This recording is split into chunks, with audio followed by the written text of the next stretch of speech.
Well, I want to welcome everybody here tonight officially, and thank you for joining us. My name is Terry Evans. I'm the secretary of the Natick Historical Society. We were established in 1870, and today we remain an independent nonprofit, receives no public funds. We thrive on the support of our community members, and I want to extend my thanks to all of our supporters, many familiar names here tonight, who make programs like this one possible. So thank you very much. We are delighted to have Greg Stabile and Henry Canner with us this evening to talk about the Natick Outdoor Store as it marks its 75th anniversary. The program is part of our Meet Our Neighbors series, which shines a light on local organizations and businesses that have shaped Natick in past, present, and future. This is the final event in our fall series of Meet Our Neighbors, but we'll have a spring slate we're putting together now. We'll be ready next spring. I also want to highlight, if I can, before we get into the program, a notable event coming up in December. On December 14th, we'll have Pam Ellis, who's the tribal historian and genealogist of the Natick Nipmuc Council, as our guest. That's the third and final program in our virtual fall series, Indigenous Histories and Futures in Natick, Massachusetts. If you missed the earlier programs, they're available on the Historical Society's YouTube channel through a link at the bottom of our homepage. And you can register for that event and learn more about other upcoming events at our website, www.natickhistoricalsociety.org. So without further ado, we're delighted to have Greg Stabile and Henry Canner with us. Born and raised in Framingham, in Knobscott specifically, Greg Stabile started working at the Natick Outdoor Store in 2009 while attending Framingham State University. Upon graduating, he took over team sports buying for the store in 2012. In 2015, he became the outdoor store's apparel buyer and general manager. Greg now lives in Natick with his wife, Tara, and two children, Jackson and Meredith. He loves being part of the community and can't wait to see his kids grow up in such a great town. Owner Henry Canner, who was born and raised in Charleston, West Virginia, began working at the Natick Outdoor Store in 1983. So he's almost at his 40th anniversary here. He hit the ground running, making an imprint in all areas of the store. He led the outdoor store through various additions and built the store into what it is today. He's the father of 4 children, all of whom have worked at the outdoor store growing up, and is the grandfather of 6. He's an avid hiker and tennis player and a West Virginia University Mountaineers fan. So let's give both Greg and Henry a warm, if silent, round of applause. And I will turn it over to Greg to begin the program. Thank you, Terry. That's very nice. Like Terry said, my name is Greg. I've been with the store for nearly 13 years now, and very excited to be here with everybody, and thanks for having us. So we were established in 1947, so this is our 75th year. We're very excited about that. It's we think quite the accomplishment, and we're very proud of our spot in the community. So I put together a brief history and some fun facts and different things for everybody. So who we are, we're family owned and operated full line sporting goods and outdoor store. We have fishing, camping, hiking, hockey, baseball, every team sport, athletic footwear, apparel, work gear. Too many categories to name, really. We carry a lot of stuff in our store, and as soon as we start carrying something, we often never stop carrying it. So you can find a whole lot of stuff packed in there. We're located at 38 North Avenue, also known as Huck-Sachs Boulevard, as of a few years ago, in downtown Natick, right across from the Natick Center train station. So we were founded by Haskell Huck-Sachs, as everyone knew him, in 1947. Huck was a World War II veteran who started out buying and selling Army and Navy surplus following the war. There were originally 3 stores operating at one time, one in Natick, one in Maynard, and one in Framingham. The first store was originally in a house in Framingham that was later moved to a storefront on Howard Street. That store burnt down in 1965 and was never rebuilt. Maynard Outdoor Store is still in operation, but as a separate business from the original partners who founded it. So we moved to our current location from Washington Street when Huck purchased the old co-op building, co-op grocery store property in 1978. Henry, Huck's son-in-law, started here in 1983 and fully took over when Huck retired in the mid-90s. We added a big warehouse and office space in 1985. So that's the part of the building you'll see on the Walnut Street side. And then the store expanded with a 15,000 square foot retail addition in 1996. So that's where you'll currently see all of our camping, fishing, water sports, fly fishing. That's where all that stuff is located. That's on the Washington Street side. So in order to remain competitive, we've joined a bunch of buying groups over the years. So the first one and the biggest one is called Nation's Best Sports. It was started by a group of retailers in Fort Worth, Texas, and then it sort of expanded all over. So they currently have over 150 members and over 400 storefronts. So even though we're a single store operation, we have the buying power of a much bigger operation. Since then, we've also joined Grassroots Outdoor Alliance, which focuses on outdoor footwear and apparel. And then more recently, a Source for Sports, which is a Canadian buying group, which mainly focuses on hockey, but also does a bunch of other things too. So these buying groups just allow us to pool our resources with a bunch of other stores so we can be an independent retailer, but with resources of a big retail chain. So we're very proud of the fact that we're a downtown business, even as many different malls and shopping centers and big box stores have moved in and out over the years. There have actually been 3 different national sporting goods chains to move into Shoppers World, only to go out of business years later. And we have weathered 12 recessions since 1947, and we're still here and still going strong. So we still have our roots of camping, fishing, all stuff outdoors, but our big recent expansion is into custom apparel and uniform business. So that mostly started off with Natick Soccer Club providing their uniforms, which was about 2 decades ago. And then since then, we've added a whole bunch of programs, big and small, soccer, baseball, hockey, lacrosse. We do hard goods, we do uniforms, we do everything for people. We do uniforms for businesses, so pretty much anything, and that's become a big part of what we do. And we're a little bit unique in that there are custom apparel companies and there are retailers, but not many that do both out of the same storefront. So we think that's pretty cool. We bought a heat press machine in 2014, so that allows us to decorate some items in-house. And the big thing is it allows us to add numbers to soccer jerseys or other jerseys while customers wait. So all of the different soccer programs we deal with, if you forget your soccer jersey on a Saturday morning, you can come in and buy a new one and we'll put a number on it on the spot and you're off to your game and fully outfitted. And then even more recently, we launched a website called NatickTeamOrders.com, and that helps sell the uniforms or spirit wear, since people don't want to just wear their team jersey on the field. They want to wear a sweatshirt off the field or a ball cap or whatever you can think of. So we sell a lot of stuff for that, for local programs on that website. And some of the groups even use it as a fundraiser to raise some money for their programs. So over the years, being a sporting goods store, we've had a lot of celebrity customers, especially athletes. So Doug Flutie, as you can imagine, has been to our store frequently, and his extended family still supports us and shops with us.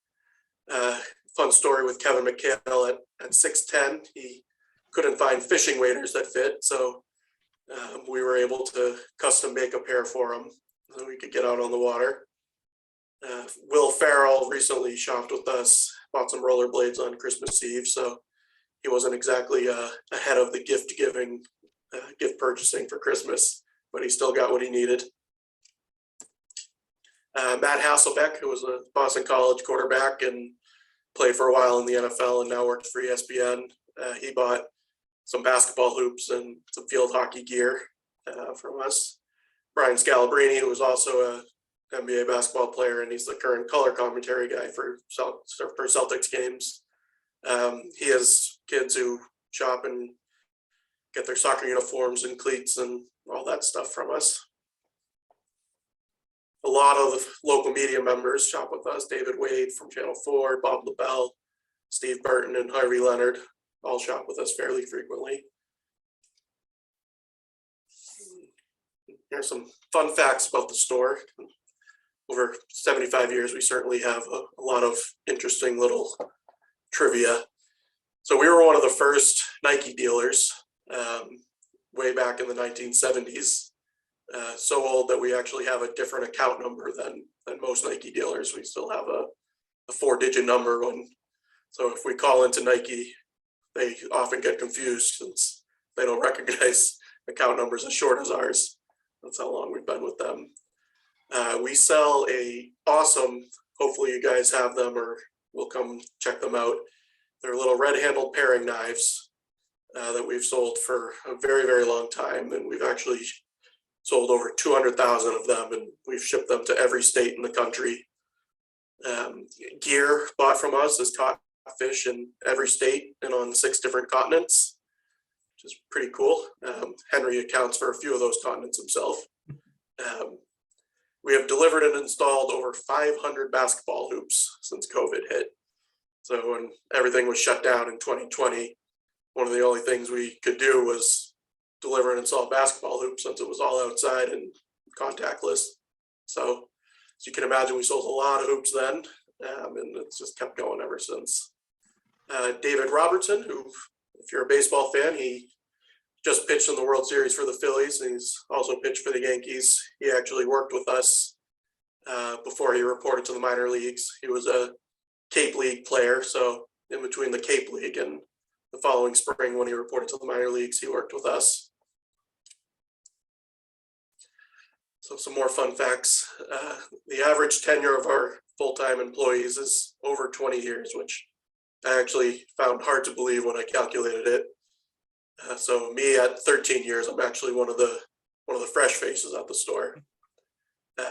Last year, we bought from over 1,000 different vendors. So that's one of the things that really makes us different from a lot of other stores. We buy from a lot of different people, even if it's only one item that we order once every few years. We carry a lot of different vendors.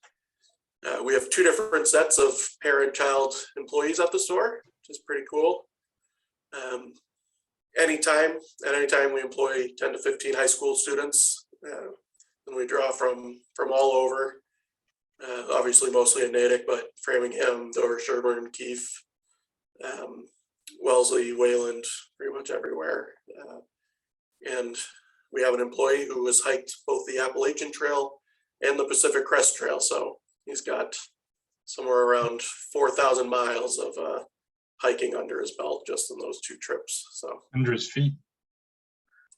I say under his feet.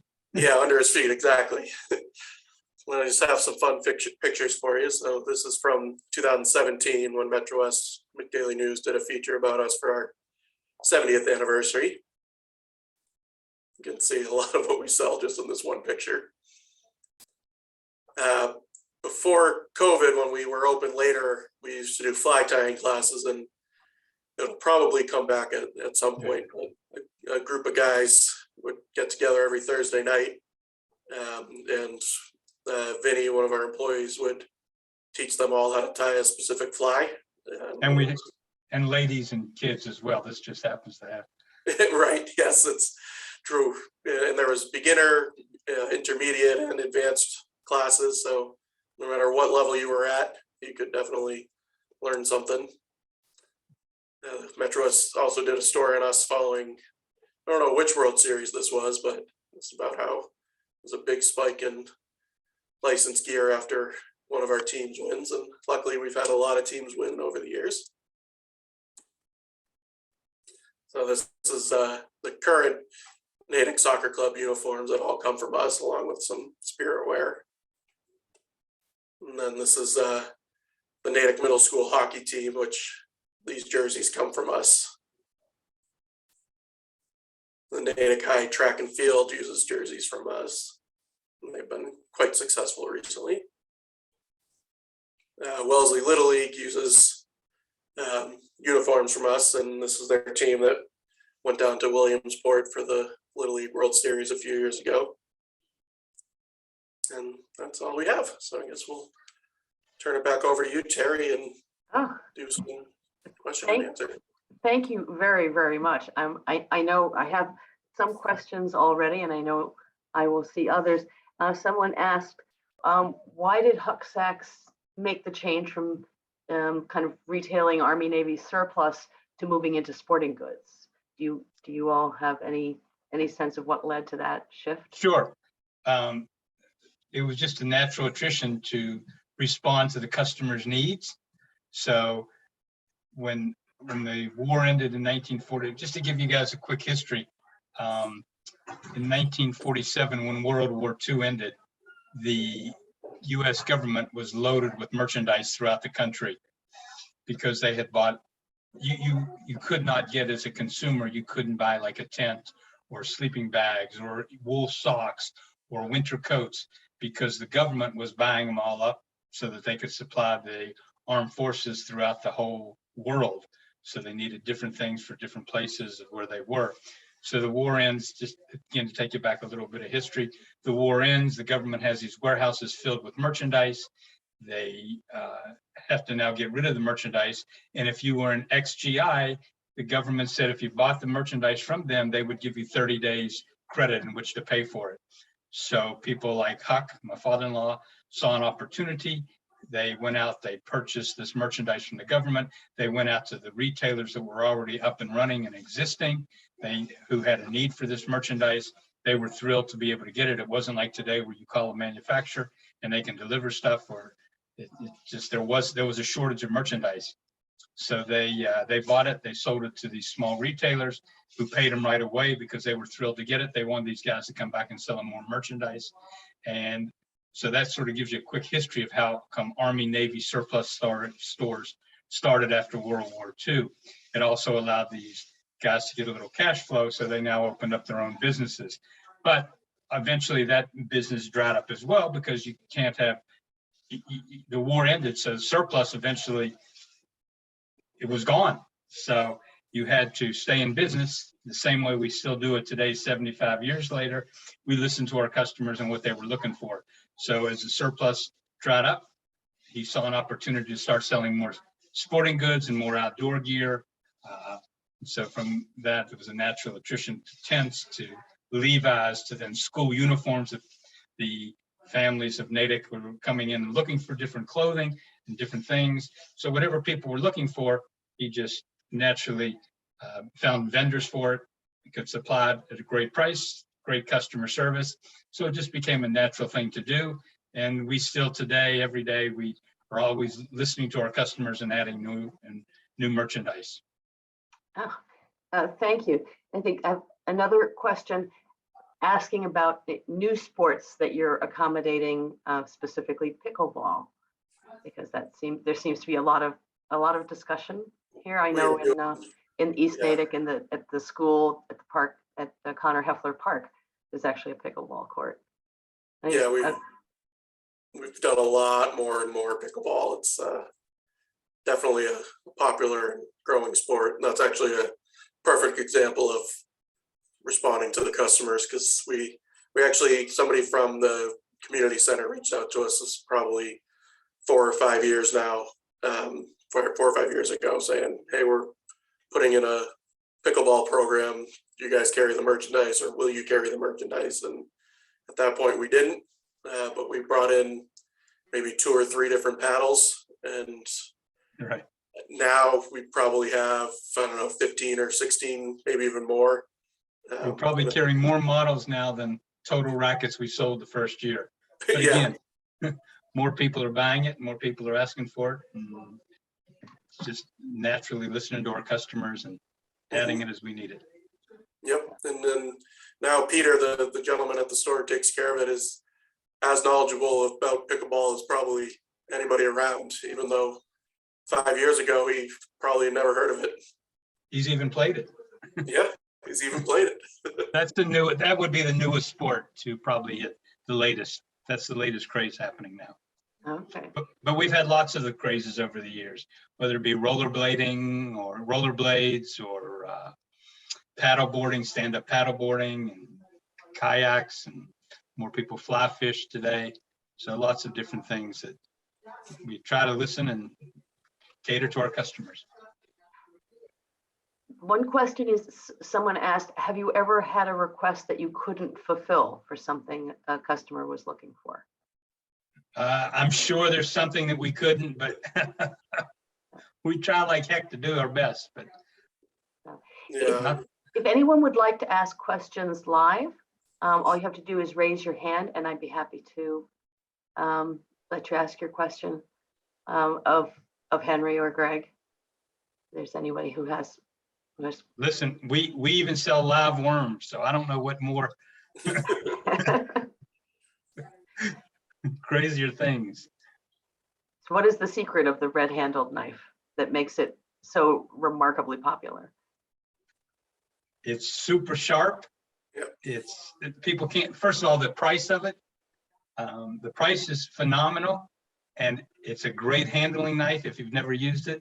And it's unbelievable how sharp it is and how long it stays sharp. So once you buy one, you'll be back to get more. So for those who are present today looking for things to put as stocking stuffers, that may be just the thing. Yeah, Right. Just in the past week, we've shipped out, I think, 12 orders to probably 6 or 8 different states, because people come home for Thanksgiving and see it at their in-laws' house and think it's the best knife, and then they get home and order another dozen of them. I guess it's sort of like people talk about wine. People sometimes will say, wow, I bought a $20 bottle of wine, but it drinks like $100 bottle of wine. Well, this is a $6 knife that probably cuts like $100 knife. So, Wow. I do have a question that's come in. When did women's sports become a line at the store? whenever women started playing sports, we've always carried like ladies hockey, things that you don't traditionally think of as women. We've had women specific hockey stuff for quite a long time, and that stuff's tough to come by. We've done women's field hockey stuff for a very, very long time, which is an almost 100% women's sport. So yeah, we've always carried, whenever people look for it, if people got into it, we were going to sell it to them, hopefully. Okay. I've had a question raised about whether you could say something about Dave Beck and Silton Tennis. Absolutely. Dave recently passed away, for those people who don't know that. Dave was a true professional in the tennis industry, well-known, well-respected. So we started leasing space to Dave about 10 years ago, Greg, maybe? Yeah, I think it was like 2013 or 14. Dave had lost his lease in the building he was in on 135, and we were lucky enough to have him come join us at the outdoor store. So it was a win-win situation for both of us. It allowed us to put a pro shop in the store for our customers to come in and find. And it was truly took our level of tennis, frankly, to a whole nother level. Gave our customers access to the big thing, to professional stringing. And so Dave passed away suddenly about 4-6 weeks ago or so, unfortunately. Great guy, but left us at a young age, 67 years of age, quite unexpectedly. And we are in the process, his family is in the process of liquidating his shop as you know it today. However, the lady who has been working for Dave, stringing tennis rackets and learning under Dave for about the past 3 years, will continue stringing rackets at the Natick Outdoor Store. Still calling, she still will work independently as Silton Tennis. Her name is Sylvia, and she's going to take over the stringing business from Silton Tennis. So it will still be done at the Natick Outdoor Store. That is sort of the quick history of Dave. Beck was a wonderful, wonderful person, and we miss him dearly already. So Thank you. And how very meaningful to have his work carried on by someone who learned from him.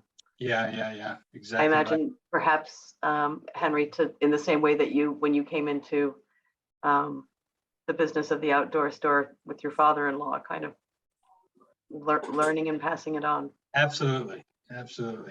It was a great relationship working with my father-in-law, and I learned tremendously from him. Now, at the time that you came into the family, the store was in its current location, or was it still on? Yes, we were, prior to where we're located now, we were in downtown Natick where Agostino's is located. So Huck had that building where Agostino's was located. In 1978, the building that we're in now was an old co-op grocery store in downtown Natick that had gone out of business. So Huck bought that property and realized that he needed bigger space. So in 1978, he moved across the street to where our present location is now. And Agostino's then rented the building from Huck, and Huck moved across the street to our present location in 78. Okay, great, thank you. Other questions, comments? And should we ask who it was who has walked hiked both the Appalachian Trail, and it wasn't Pacific Crest Trail, what was the other one? The Pacific Crest Trail. Pacific Crest. Yeah, Danny Conlon is his name. Danny's actually the third generation of family working in the store with us, and of his own family. His mother Pam has come in and helps us out part-time, which we're thrilled to have her. They've been Natick residents forever. And Danny's grandmother worked at the store when I was started, probably back in, well, I guess in the 80s. So Danny's now third generation, and he's one of the child parent partners that Greg has talked about earlier, who work at the store presently. So yeah, Danny's quite the outdoorsman. He's done both the trails. So it's pretty cool. And I will add that Huck's wife, Bernice, is still alive and well. She's 95 years old, and she's in phenomenal shape. She lives in an independent living facility over in Canton, Massachusetts. She still comes in and chops every once in a while, too. And tells us what we're doing wrong. So there you go. So, I have to say the range of things that you carry is phenomenal, given the size of the store, the range and selection. How have you seen people's taste change? Are people looking for more kind of not so much sports, but more hiking, outdoors life? You made reference to connections with kind of outdoor clothing and footwear distributors. Are you seeing much more of that as a move, or is that something unique to COVID? Well, I think that we've always seen, listen, over the years, everything changes. We all change. Everyone says they don't like change, but everybody's tastes change. One year they might like red, the next year they like orange, the next year they like yellow. So clothing always changes. Colors of shoes change. Neon colors come and go. And then, so tastes have changed. However, I will say that COVID, quite frankly, accelerated the change in what people did and do outdoors in greater numbers. When COVID hit, I'd say we saw a tremendous increase in sports that you could do independently. So where baseball and any team organized sports, because people couldn't play together. Soccer fields were, for a while, as you know, no team soccer, no team basketball. So it increased Yes, it increased basketball for the home front, but more importantly, the sports that increased were things that you could do by yourselves and still stay safe. What would the number one thing be? Fishing. We saw a tremendous increase in fishing because you could still leave your house with or without your spouse, and you could go fishing and come home safely. Hiking that you could do by yourself and go out. Tremendous increase in hiking, tremendous increase in kayak sales. Again, things that you could do alone that you did not have to depend on a lot of people. So We yeah, actually sold a year's worth of kayaks in June of 2020. Wow. Once we reopened, everybody, we couldn't, it was wild. yeah, somewhere around 100 boats in 1 month, and that normally would last us a whole year. Wow, that is spectacular. Yeah. So, but again, we were able to react, and as you know, if you've been in the store, we have lots of inventory. So it did change. That was probably the biggest drastic change of anything that has happened. Well, it was drastic it was drastic for the world. So the fact is that we were lucky enough to be able to help people out and getting them back outdoors and staying safe and healthy.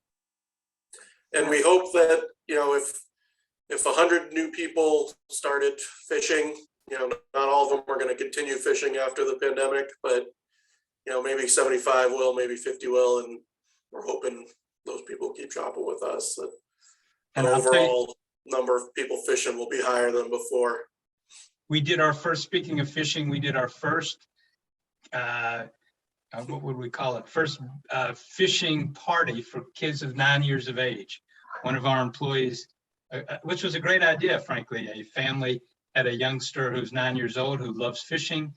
She had turned it into a fishing party for all the kids. They bought 30 sets of rod and reels. So instead of giving the kids candy and junk to take home, at the end of the birthday party that took place around a lake, we sent an employee over who worked with the kids. She sent every kid home with a rod and reel. So, And they caught some fish. yeah, they caught fish. That is sensational. So I have one question for both of you, and I think Henry, I know in your bio it mentioned that that you play tennis among other sports, and Not so well. but the question was asked what sports, Greg, that you and Henry enjoy yourselves, or maybe that you've come to enjoy in the course of your time at the outdoor store. So I played soccer growing up. That was always my sport. I continued playing pretty much until my kids came around. I would play indoor soccer in a men's league out in Northborough until 4 or 5 years ago. So that was always my favorite sport. And then my plan is to, once I rework my driveway, is to get one of the hoops that we sell installed. And then I'll definitely be outside shooting hoops with the kids. And I guess the biggest thing that I picked up from my father-in-law, may rest in peace, was hiking, an outdoor, because he was a tremendous hiker. So he used to lead a group of people up to Mount Katahdin, up in Maine. And that tradition still carries on today. My son just went up there. He's 29. He just went up to Katahdin again with a group of guys who were all still related to what Huck started many 50, 60 years ago. So the annual Katahdin hike is a sort of fun group of 8 or 10 people who every year try to go up there. He himself was, going back to Huck and the history, was a tremendous hiker. He was a man who, at the age of 71, was at 18,000 feet of Everest, and at 73 years of age, with another local gentleman named Sam Horowitz, they were on top of Mount Kilimanjaro, and Huck was 73 years of age at that time. So they were very hardy, cool, great people.